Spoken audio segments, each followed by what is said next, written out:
Welcome back, fashionpreneurs. My name is Ajulam, and today I have something powerful for you. You see, sewing alone is not enough to build the kind of income and lifestyle you want. If you're tired of just surviving as a tailor and you're ready to thrive as a fashion business owner, then this video is for you. Now, let me ask you a quick question.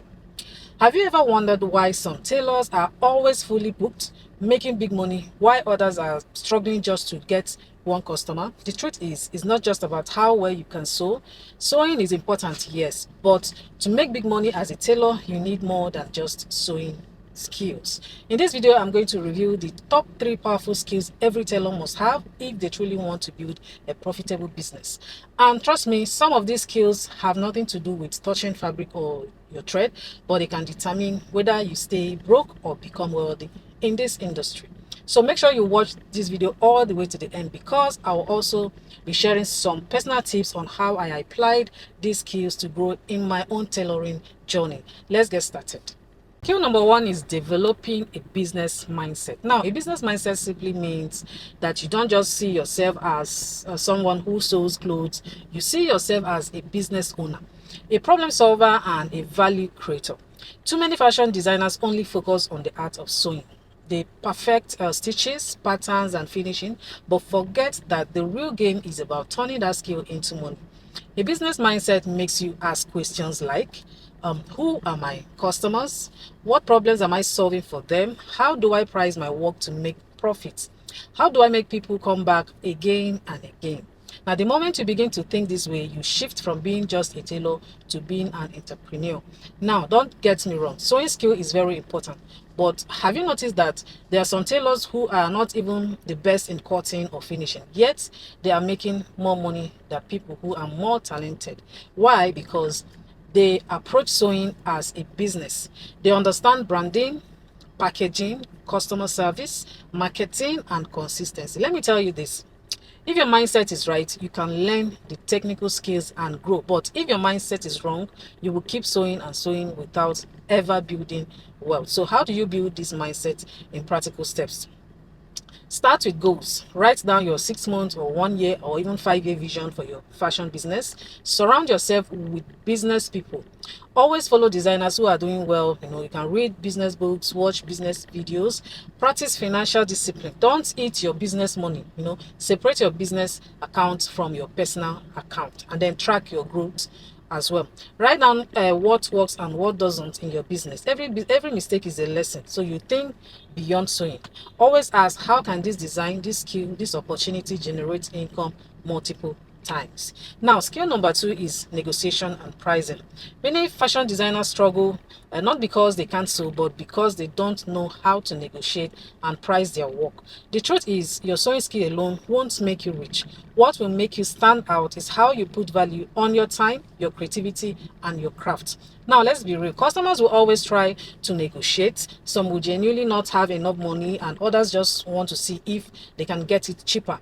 As a fashion designer, how you handle this moment determines if you will run a profitable business or if you keep working hard with little to show for it. Before you can even talk about a price, you must first understand your own value. Let me break it down for you.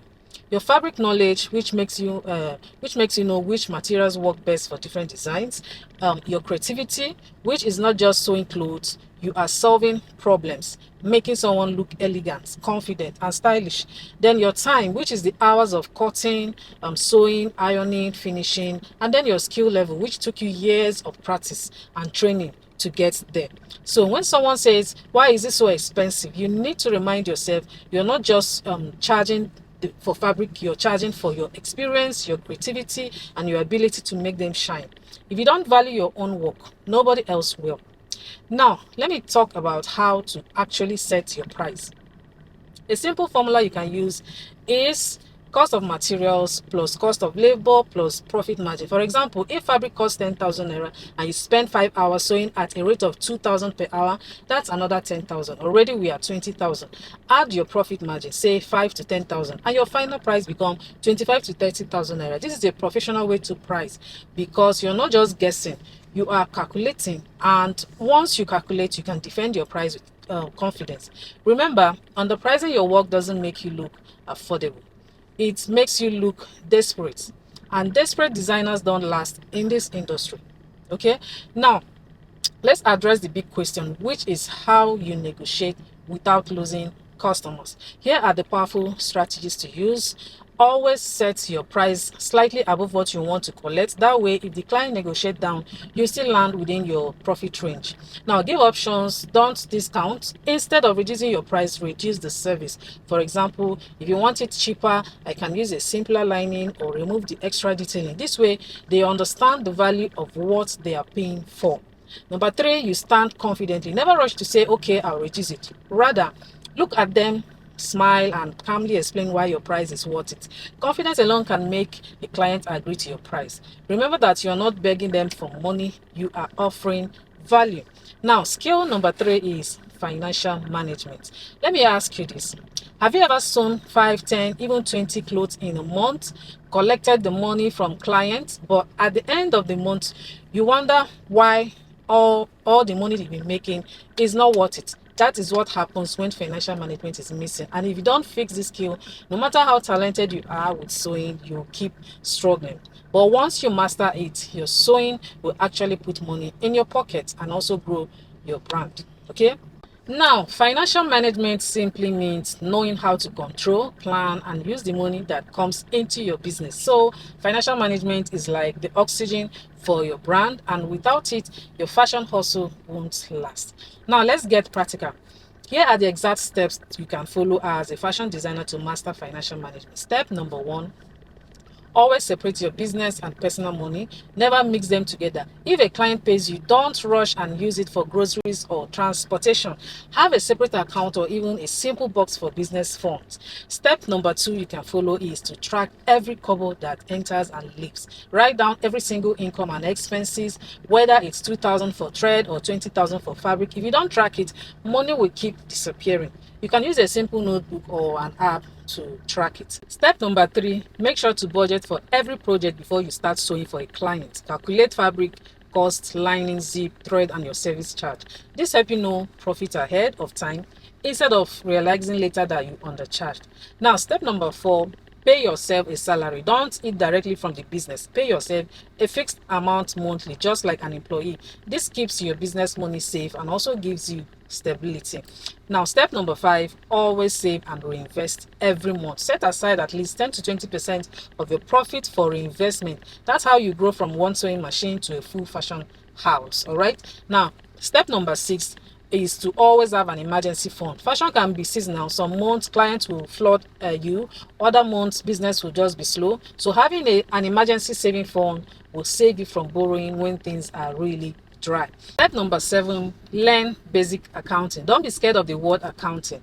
Just know how to calculate profit, loss, and cash flow. You don't need a degree, you just need discipline. Now, let me warn you, there are some common financial mistakes fashion designers make, and they are buying too much fabric just because it looks fine without clients needing them. Another one is spending business money on personal enjoyment. Another one also is not writing down expenses because it looks small. And undercharging because you are afraid of losing client is another point. Now, these mistakes will swallow your profit if you don't control them. Financial management is the backbone of your fashion business. When you separate your business money, track your expenses, budget properly, and also pay yourself a salary and reinvest, you will stop struggling and start enjoying the fruit of your sewing skill. Now, tell me in the comments, which of these steps are you already practicing and which one are you going to start using today? Thank you so much for watching. If you found this video very helpful, please hit the like button, subscribe, and share this with another tailor who needs to hear this. My name is Ajulam, and I'll see you all in my next video. Keep sewing, keep growing, and keep shining.